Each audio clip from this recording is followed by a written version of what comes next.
O retorno dos anjos e a nova cosmologia. Por que há um ressurgimento de interesse pelos anjos? Nos últimos anos, têm sido frequentemente apresentados em programas de televisão e matérias de revistas, e há uma enxurrada de livros, incluindo vários best-sellers, dedicados a eles. E isso é uma nova tendência. Os anjos são o mais recente produto de consumo para aqueles que procuram uma fuga para um reino celestial de luz, ou uma distração que nos impede de enfrentar problemas sociais e políticos. Talvez o retorno dos anjos seja uma inspiração para nossa imaginação moral. Eles podem nos fornecer a coragem necessária para lidar com esses assuntos de maneira mais eficaz e imaginativa, enquanto avançamos neste terceiro milênio. Entre os mistérios do universo, uma questão persiste em nossas mentes: os anjos existem? Para explorar a nossa tradição espiritual, é importante entender a definição tradicional de anjos. Nesse sentido, 3 gigantes da tradição ocidental são especialmente importantes: Dionísio, o Areopagita, um monge sírio do século VI que escreveu a obra clássica As Hierarquias Celestiais; Hildegarda de Bingen, uma abadesa alemã do século XII, e São Tomás de Aquino, um filósofo e teólogo do século XIII. Esses mestres oferecem uma visão ampla, profunda e influente do papel dos anjos na tradição ocidental. Na cosmologia mecânica dos últimos séculos, não havia espaço para os anjos ou outros assuntos místicos. No entanto, à medida que nos afastamos dessa época, os místicos e anjos estão retornando, pois uma cosmologia viva está emergindo. A visão tradicional sustenta que, quando vivemos em um universo real, e não apenas em uma máquina criada pelo homem, há espaço para os anjos. Como disse São Tomás de Aquino, o universo não seria completo sem os anjos. O mundo corpóreo todo é governado por Deus por meio dos anjos. O que são anjos e o que eles fazem? Os anjos são seres poderosos. Não se deixe enganar pelo imaginário popular de querubins nus. Quando aparecem nas Escrituras, suas primeiras palavras são, invariavelmente, não temas. Será que teriam essa reação se apresentassem como simples querubins? Os anjos são especialistas em intuição e podem ajudar a aumentar a nossa. É por isso que anjos e artistas têm uma relação tão estreita. As maravilhosas imagens criadas pelos artistas são não só quadros, mas uma representação desse relacionamento. Para os anjos, a intuição é a estrada que percorrem. E o que eles fazem? Pergunta o Rabino Heschel. Eles interferem. Se quisermos mudar o curso da humanidade, precisamos de profetas. E segundo São Tomás de Aquino, os anjos estão muito envolvidos em profecias. Os anjos também têm vontades firmes. Aquino afirma que a vontade deles é naturalmente carinhosa. Eles não são seres intelectuais abstratos, mas compreensivos e amorosos. O amor invade sua compreensão. Seu conhecimento é um conhecimento do coração.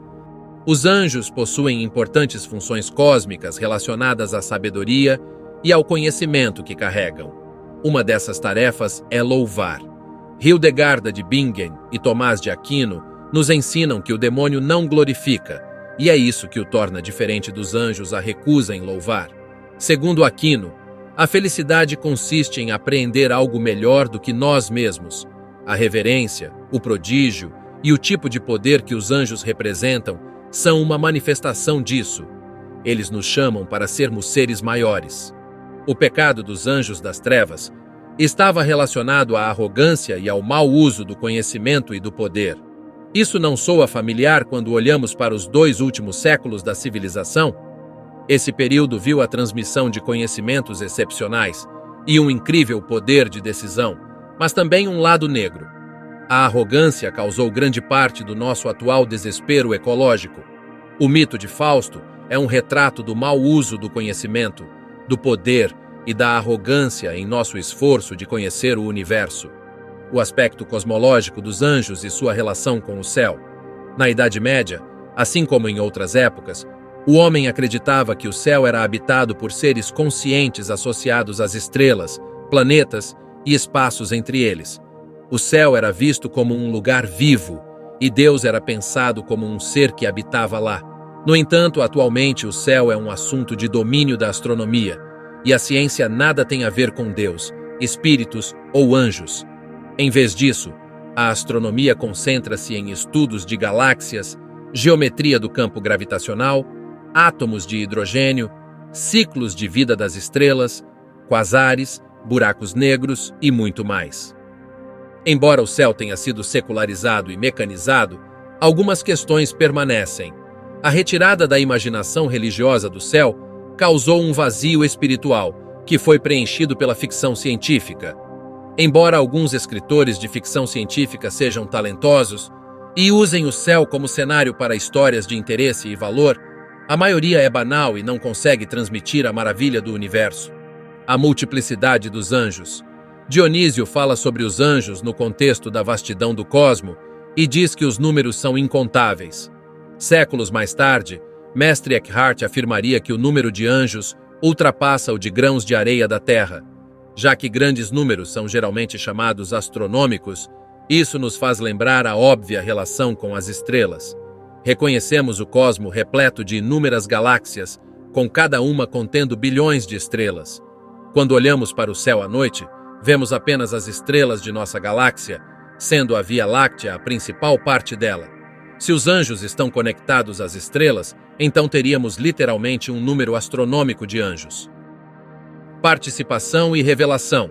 A importância dos anjos na história cristã. Segundo Dionísio, os anjos foram os primeiros a receber a luz divina e, por conseguinte, são eles que nos transmitem as revelações. Assim, a participação é crucial para a recepção dessa luz divina. O autor também fala sobre pessoas que experimentam visões sagradas e teofanias, que é a contemplação do divino. Finalmente, ele aplica esse conceito às Escrituras e à história de Jesus, enfatizando que os anjos foram os responsáveis por desencadear o mistério divino de Jesus. A história de Jesus está repleta de exemplos de anjos, desde o anúncio do nascimento de João Batista e Jesus, até a aparição aos pastores antes do nascimento de Jesus. A presença desses seres celestiais é um indicador do cumprimento do Cristo cósmico em Jesus, pois onde há anjos, também estão presentes as forças cósmicas.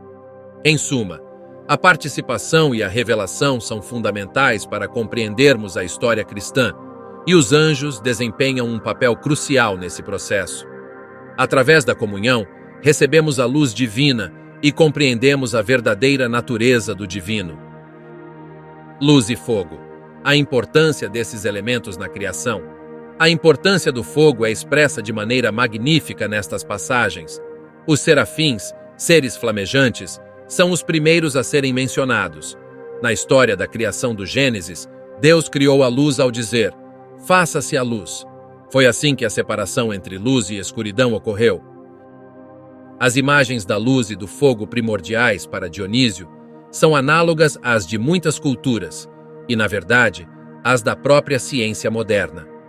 Descrevem o principal evento criativo como a explosão original do mais intenso calor concebível, conhecido como Big Bang, ou como a bola de fogo primordial. A cosmogonia moderna começa com esse calor ou fogo inconcebível, a partir do qual tudo passa a existir. Anjos vistos como divindades. Na ideia de seres celestiais como deuses, os anjos no cristianismo, islamismo e judaísmo são comparados aos devas do hinduísmo, também conhecidos como os iluminados, assim como aos deuses de outras religiões. Dionísio, inclusive, reconheceu os deuses protetores do Egito e da Babilônia como anjos. Em Coríntios, São Paulo fez uma declaração incomum e inesperada que confirma essa ideia. É verdade que existem aqueles que são chamados deuses, tanto no céu como na terra, e neste sentido, há muitos deuses e muitos senhores. Contudo, para nós existe um só Deus, o Pai. Dele tudo procede e para ele é que existimos. E há um só Senhor, Jesus Cristo, por quem tudo existe e por meio do qual também nós existimos. Anjos na natureza. Através da plenitude do infinito poder de Deus, todas as coisas são preenchidas em uma medida rítmica e harmoniosa. É deste poder que emanam as ordens angélicas, cujos poderes são semelhantes aos de Deus. Os anjos derivam desta fonte a sua natureza imutável, bem como suas perpétuas atividades intelectuais e imortais.